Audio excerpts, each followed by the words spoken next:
rights because he's guided by the spirit of the frog. Oh, and then the read the rights. Well, Wushu focuses on chi manipulation, initially developed by the Yellow Emperor Huang Di. What? Huang Di.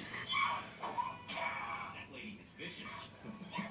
Well, this is not an accurate representation of the Hun God discipline. He's guided by the spirit of the frog. Ah, it's the spirit of the frog. Just keeps him alive. That's right. You know, you shouldn't comment when you don't know all the facts. You thought it was childish for Speaks to watch these kinds of movies.